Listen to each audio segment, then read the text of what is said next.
You ever look at the guts of your electronics and just wonder what all those little things do? Well, there's one tiny component that's in pretty much everything, but it's a bit of a mystery. So today, we're going to crack open that mystery and figure out what exactly is a capacitor. So, take a look at these. This is what we're talking about. They come in all sorts of shapes and sizes, right?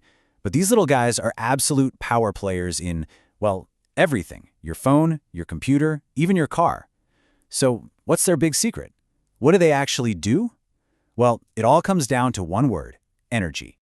All right, so let's start with one of their most well-known jobs. Think of them as a super-fast energy delivery service. Okay, think about it like this. Your battery, it's like a marathon runner. Great for steady, long-distance power. But a camera flash, that needs a sprinter. It needs a massive burst of energy, like right now. A battery just can't deliver that fast. And that's exactly where the capacitor steps in. It was basically built for this. And this quote just nails it, right? The idea is the battery takes its sweet time charging up the capacitor, kind of like filling a bucket with a slow trickle of water.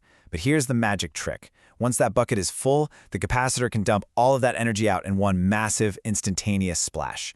So when you hit that button to take a picture, bam! All that stored energy is released, and that's what gives you that super bright flash of light.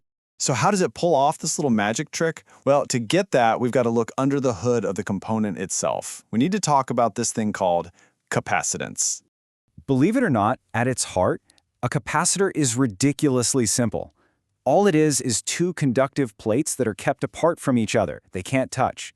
You can almost think of them like two slices of bread that aren't touching. Their one and only job is to store up an electrical charge. So this here is the classic textbook example, the parallel plate capacitor. It's the easiest way to picture it. You've got two plates, right? Each one has a certain surface area, which we'll call A, and they're separated by a distance D. And really, those two things, the size of the plates and the gap between them, that's pretty much all that determines how much charge the thing can hold.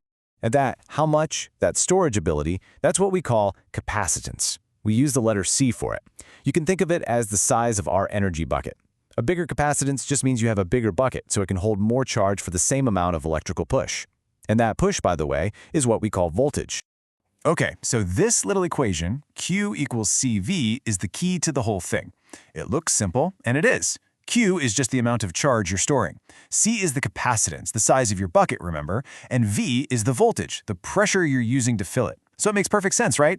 The total charge you can store is just the size of your bucket times the pressure you fill it with. Bigger bucket, more pressure, you get more charge. But of course, in any real piece of tech, you're not just going to find one capacitor all by its lonesome. They work in teams. So let's take a look at what happens when you start hooking them up together in a circuit. All right, first step is connecting them in parallel. This is where you wire all the positive sides together and all the negative sides together. The slide says it's like adding more lanes to a highway, and that's a great way to think about it. You're basically combining their surface areas to make one giant capacitor. And since we know bigger plates mean more storage, when you put them in parallel, you're just adding up all their capacitances. Simple as that.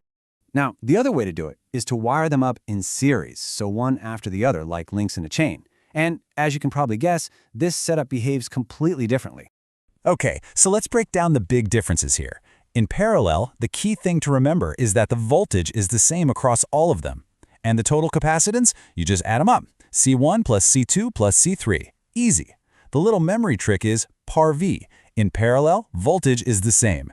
Now series is different. In series, it's the charge that's the same on every single one. But, and this is the weird part, the total capacitance actually gets smaller than even the smallest one in the chain.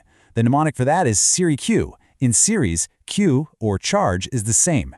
So why would you do this? Well, you'd use parallel to get a really big capacitance, and you might use series to spread out a high voltage so you don't fry a single component.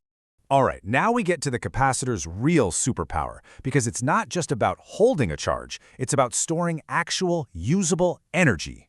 See, when you force charge onto those plates, you have to do work. You're pushing against an electrical force. And that work, that energy, it doesn't just disappear. It gets stored up. But here's the really wild part.